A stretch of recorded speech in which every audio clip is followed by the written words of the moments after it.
आता है भूखे लोगों को जो सेहत की दवा देता है। हम भूखे लोगों को संयम और धैर्य सिखा रहे हैं। अरे जाके नमन करिए उनके चरणों में कि वो गिरबान नहीं पकड़ रहे हैं।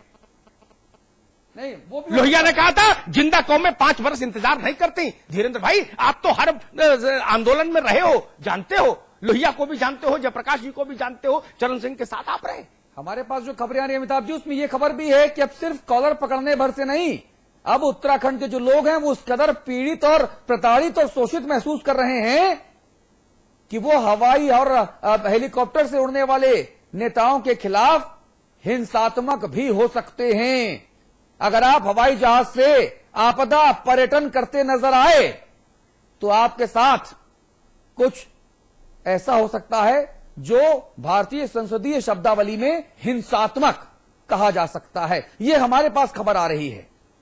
अच्छा, मैं एक बात दोनों से कहूं, प्रकाश भाई से भी और धीरेन्द्र भाई से भी, मैं ये नहीं समझ पाया आज तक, अविकल जी, नरेंद्र मोदी की बात करो तो भाजपा वाले पलट के राहुल गांधी को सामने खड़ा कर देंगे। राहुल गांधी पे सवाल पूछ लो तो वो नरेंद्र मोदी को पकड़ लाएंगे। अरे दोनों गलत क्यों नहीं हो सकते भाई? मैं ये नहीं समझ पाया। अपने का जवाब नहीं देते, अपने मुकदमे की पैरवी नहीं करते, दूसरे का मुकदमा नंबर बताने लगते हैं। ये क्यों है भाई? प्रकाश जी। जी, अमिताभ जी, आपने सवाल खड़ा किया है। मैं बताना चाहूंगा दोनों में एक मौलिक अंतर है। हमारे राज्य के अंदर आपदा आई थी और उस आपदा में ये अपेक्षा की गई थी सरकार के स्तर पर भी, भारत सरकार के स्तर पर भी, कि इस आपदा जो रेस्क्यू ऑपरेशन है, इस रेस्क्यू ऑपरेशन को प्रभावित करेगा हवाई दौरे में उस स्थान पर उतरना। इसलिए ये अपेक्षा की गई थी कि कोई भी वीवीआईपी यहां इस प्रकार के दौरे न करे जिसमें वो हेलीपैड पे उतर करके वहां भ्रमण करने का कार्य करें, जिससे वो स्थानीय प्रशासन डिस्टर्ब होगा और वो रेस्क्यू ऑपरेशन प्रभावित होगा। ये बात जब माननीय नरेंद्र मोदी जी को कही गई तो उन्होंने इसको सहर्ष से स्वीकार किया। उन्होंने कहा सरकार जिस तरह से भी प्रबंधन कर रही है ये उसका विवेक है और उसको कतई हम डिस्टर्ब नहीं करेंगे। और उन्होंने केवल और केवल हवाई सर्वेक्षण किया जिससे प्रबंधन में कहीं, रेस्क्यू ऑपरेशन में कहीं कोई डिस्टर्बेंस नहीं हुआ। और उसके बाद उन्होंने देहरादून में रह करके अपने उन जितने भी प्रभावित परिवार थे उन परिवारों को किस तरह से यहां से वापस भेजा जाए इसकी व्यवस्था वहां पर सुनिश्चित की। राहुल गांधी जी के दौरे पर एक मौलिक अंतर था कि वो दौरे पर उतरे गौचर में और गौचर के बाद सारा प्रशासन उनके आगे पीछे घूमता रहा, कहीं कोई घटना न हो जाए, कोई विषय न हो जाए, नेता उनके आगे पीछे घूमते रहे। मैं गुप्तकाशी में था, मैं वापसी में आ रहा था तो देखा गाड़ियों का काफिला झंडे बैनर लगा करके वहां जा रहे थे और वो केवल ऐसे जैसे कोई मोर्चा फतह करने जा रहे होंगे। और वो गाड़ियों का काफिला, उनके पीछे भागते समय के फोटो छपे हैं आज अखबारों में और वो फोटो भी छपे हैं। आज केंद्रीय मंत्री भाग रहे हैं और मतलब मुझे तो अच्छा नहीं लगा इस वजन के साथ और इस उम्र पे भागना ठीक नहीं, सेहत के लिए। डॉक्टर का है तो भले जॉगिंग पे ना जाएं, लेकिन राहुल जी के पीछे इस कदर दौड़ रहे हैं जैसे एकदम अब ओलंपिक फतह करने जा रहे हैं। और थोड़ा उम्र भी है, सब इस वक्त भागना। अतुल जी, क्योंकि इसमें इन दोनों में ये मौलिक अंतर था, इन दोनों के भ्रमण पर। तीसरा विषय आपने उठाया कि जो उत्तरकाशी की और हमारे टेहरी संसदीय क्षेत्र की जो सांसद हैं वो कहां हैं? वो कोई हवाई दौरे पे नहीं गई, वो आज भी उत्तरकाशी में कैंप कर रही हैं। उत्तरकाशी के गंगोत्री और यमुनोत्री क्षेत्र जो उनकी संसदीय क्षेत्र का है वहां वो रह करके कैंप कर रही हैं और उस क्षेत्र को पूरा उस जनता के बीच रह करके कर रही हैं। वो कोई प्रचार प्रसार के लिए नहीं कर रही, कोई अखबार में न्यूज नहीं दिख रही होगी। मैंने अगर गुप्तकाशी में कैंप किया तो उस गुप्तकाशी के कैंप का कहीं फोटो आपने नहीं देखा होगा। आपके किसी चैनल में या किसी अखबार में नहीं दिखा होगा, लेकिन फेसबुक में मेरी साइट पे जाएंगे तो वो फोटोग्राफ आपको मिल जाएंगे, ताकि ये प्रमाण रहे कि हम वहां उपस्थित हैं। हमने प्रचार के लिए काम नहीं किया, हम ये काम कर रहे हैं कि जनता के मध्य हमें खड़ा रहना चाहिए। क्योंकि जनता के मध्य, अमिताभ जी की एक बात मुझे बहुत अच्छी लगी थी, इन्होंने कहा कि नेता 5 साल तक अपने पद को धारण करता है और 5 साल में कभी कभी कोई अवसर इस तरह का आ जाता है कि जनता के बीच उसको रहना चाहिए। और ये बात मुझे बिल्कुल घर कर गई। और ये विषय मैं कहना चाहूंगा अमिताभ जी कि वो नेता की पहचान ही तब है जब जनता के बीच खड़ा रहे, आक्रोश झेले। आक्रोश, वो जनता अगर आक्रोशित है फिर गले रख करके रोती भी है, गले लग करके वो आपके पास आकर के आपसे दुखड़ा नहीं बताएगी तो किसके पास जाकर के अपनी बात कहेगी। तो ये समझना चाहिए। अगर हवाई दौरे से आज आक्रोश जनता का है तो इस आक्रोश को भी नेताओं को समझना। एक ब्रेक का वक्त हो रहा है, ब्रेक ले रहे हैं, फिर देवभूमि के देवदूतों की मैं बात करूंगा क्योंकि हम सब कुछ गलत ही गलत दिखाएं ये भी सही नहीं है। उत्तराखंड में बहुत सारे वीर जवान हैं, बहुत हिम्मती उत्तराखंड के आम लोग हैं जिन्होंने अपने घर का एक एक दाना अपने बच्चों के पेट में नहीं, जो बाहर से फंसे हुए लोग थे उनके बच्चों को दिया।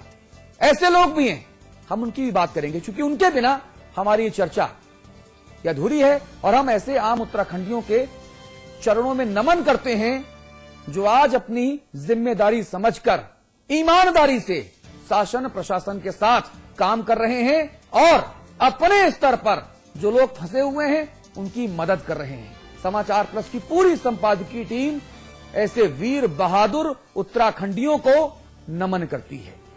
देवभूमि के देवदूत हम आपको दिखाएंगे ब्रेक के उस पार। लाशों का अंबार देखने उड़न खटोले से पहुंचे सियासतदान, गुस्साई जनता बोली हवाई दौरा नहीं राहत दो। उत्तराखंड में आई दैवीय आपदा में उत्तराखंड सरकार और सेना के संयुक्त प्रयासों से चल रहा है युद्ध स्तर पर राहत एवं बचाव कार्य। राज्य सरकार द्वारा उपलब्ध कराए गए 15 और सेना के 20 हेलीकॉप्टरों ने हजारों लोगों को सुरक्षित स्थानों पर सकुशल पहुंचाया है। उत्तराखंड सरकार और सेना के अथक प्रयासों से अब तक 90,000 लोगों को सुरक्षित भेज दिया गया है व बाकी बचे 10,000 लोग सुरक्षित स्थानों पर हैं और उनको भी शीघ्र ही घर भेज दिया जाएगा।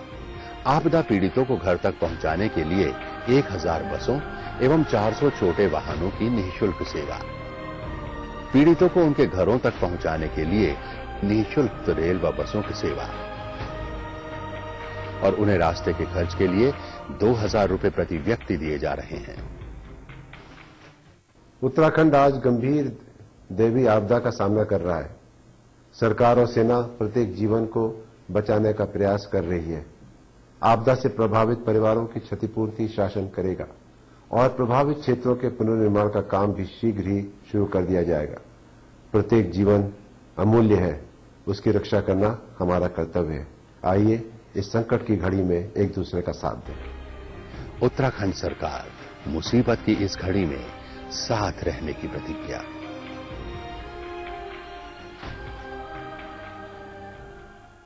सिर दर्द से फट जाएगा। अजूबी लो। सर दर्द, बदन दर्द, दांत दर्द, जुकाम, अजूबी से आराम। अजूबी। आज ली क्या? And then interestingly,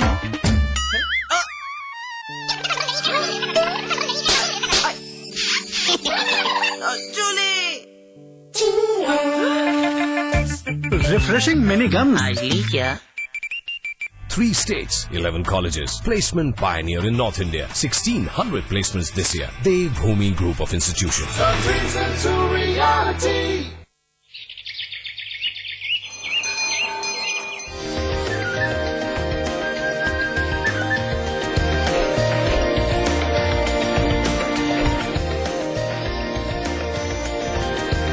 pentagon mall Haridwar Uttarakhand का सबसे बड़ा मॉल और मल्टीप्लेक्स निर्माता सुपरटेक।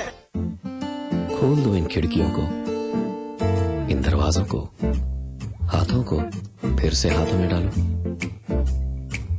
किसी को गुदगुदाओ, किसी को गोद उठाओ, दोस्ती करो, मोहब्बत करो। पास पास आओ, पास पास आओ, पास पास आओ। गले मिलो, आंख मिलाओ, किसी को अपना बनाओ। ताया ताई, मौसा मौसी, सबसे प्यार करो। पास पास आओ, माहौल रहो हमेशा पास पास। JB Institute of Technology, Dehradun, the best institute of engineering with best faculty and good infrastructure. JB Institute of Technology, inspiring minds, transforming lives. NH72 Chakrata Road, Dehradun. भैया the plan is ready. यहाँ mega mall बनेगा, the biggest India's ever seen.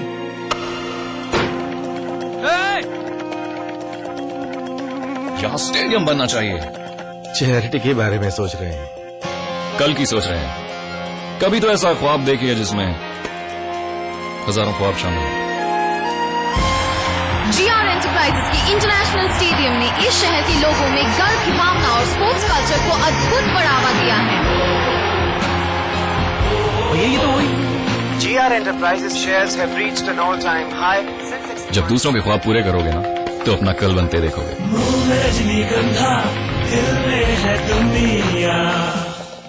Viraj construction प्रस्तुत करते हैं आपके शहर लखनऊ में Faizabad road पर संपूर्ण आवासीय योजना BBD ग्रीन सिटी। निर्माण कार्य तीव्र प्रगति पर। आज ही संपर्क करें। लाशों का अंबार देखने उड़न खटोले से पहुंचे सियासतदान। गुस्साई जनता बोली, हवाई दौरा नहीं, राहत दो। जी, तो जनता में काफी ज्यादा गुस्सा है। जनता यही कह रही है कि आप हमारे पैसे से ऐश मत कीजिए। आप ये आपदा प्रबंधन के नाम पर आपदा पर्यटन मत कीजिए साहब, आप हमें राहत दीजिए। और पहाड़ पर जो ये प्रलय आई है, नेताओं का जो ये दौरा शुरू हुआ, हवाई दौरा, कुछ ने कहा कि हम आपदा से आहत हैं, तो विरोधियों ने दौरे को आपदा पर्यटन का नाम दिया।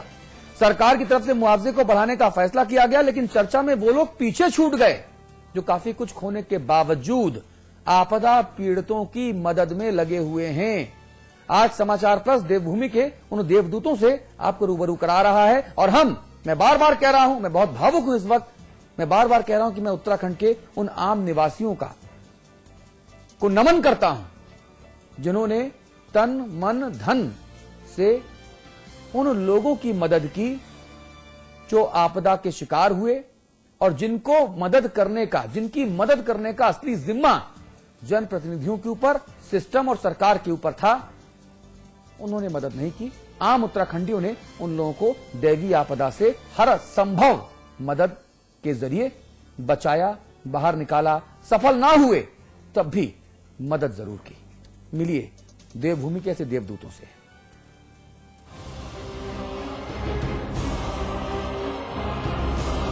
उत्तराखंड में सब कुछ तहस नहस हो गया है। मकान, दुकान, खेत और होटल सब पानी में तिनके की तरह तैर रहे थे।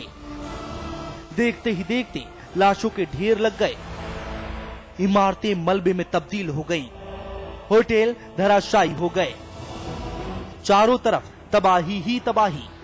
प्रशासन की तरफ से पीड़ितों को मुआवजे का मरहम भले ही लगाया जा रहा हो, लेकिन देवभूमि के लोग भी देवदूत बनकर आपदा पीड़ितों की मदद कर रहे हैं। भारत रत्न गोविंद बल्लभ पंत समिति जो हमारे घोड़ा पड़ाव के जो हमारे संयोजक है, उनके माध्यम से इसमें आटा, चावल, तिरपाल, चाय पत्ती और बिस्किट, रस और कैंडल, माचिस और तमाम इसमें आलू, प्याज, तो इस तरह का सामग्री हम ये अभी एक छोटा वाहन हमने अपने आपस के युवाओं ने और गोविंद बल्लभ रत्न के लोगों ने मिलकर हमें संयोजक ने करके दिया है। आपदा प्रभावितों की मदद करने में हर कोई बढ़ चढ़ कर हिस्सा ले रहा है। स्थानीय निवासी और छात्रों के अलावा समाज सेवी और व्यापारी आपदा में प्रभावित लोगों की हर संभव मदद कर रहे हैं। हम लोगों ने मिलकर के 3 गाड़ी राहत सामग्री भेजी है, पिथौरागढ़, मुनस्यारी, धारचूला आदि। आज फिर हमारे द्वारा 4 गाड़ियां तैयार कर दी गई हैं। ये गाड़ियां पिथौरागढ़ नैनी हवाई पट्टी जा रही हैं, मुनस्यारी जा रही है, जौलजीबी जा रही है, धारचूला जा रही हैं। और इसमें लोग बढ़ चढ़ कर आ रहे हैं। हमें सबसे ज्यादा दान जो दिया है 2,51,000 रुपए हमको दिया गया है आम्रपाली संस्थान के द्वारा। हमने 60 ट्रक भिजवाए हैं और मैं बहुत धन्यवाद देना चाहता हूँ मर्चेंट एसोसिएशन का, आलू फल आढ़ती एसोसिएशन का। पहाड़ की प्रलय ने हर किसी के दिल को पिघला कर रख दिया है। पहाड़ों पर राहत सामग्री पहुंचाने का सिलसिला जारी है। इसके लिए लोग चंदा तक इकट्ठा कर रहे हैं। कई समाज सेवी संस्थाओं ने भी मदद का हाथ बढ़ाया है। प्रदेश के शिक्षक संघ ने भी प्रलय का शिकार हुए लोगों की मदद के लिए अपना 1 दिन का वेतन देने का ऐलान किया है। इसमें राजकीय शिक्षक संघ ने जो ये पहल की है, इसका मकसद यही है कि इसमें जो भीषण यहाँ पर क्या कहते हैं आपदा आई हुई है, इसमें हम जितनी भी अपनी भूमिका निभा सकें इसको हम निभाने का प्रयास कर रहे हैं। और 1 दिन का वेतन तो हम लोगों ने माननीय मुख्यमंत्री जी के उसमें हमने दे ही दिया है। शासन और प्रशासन अपनी जिम्मेदारी निभा रहे हैं, लेकिन उत्तराखंड के लोग भी पीड़ितों को बचाने की कोई कोर कसर नहीं छोड़ रहे। स्थानीय लोगों के साथ साथ समाज सेवी, छात्र, व्यापारी और शिक्षक हर कोई मदद के लिए अपने हाथ बढ़ा रहा है। ऐसे में कह सकते हैं कि धन्य है देवभूमि के वो लोग जो काफी कुछ खोने के बाद भी लोगों की जिंदगी बचाने में लगे हुए हैं। राम बाबू, समाचार प्लस। धीरेन्द्र भाई, धन्य है वो आम उत्तराखंड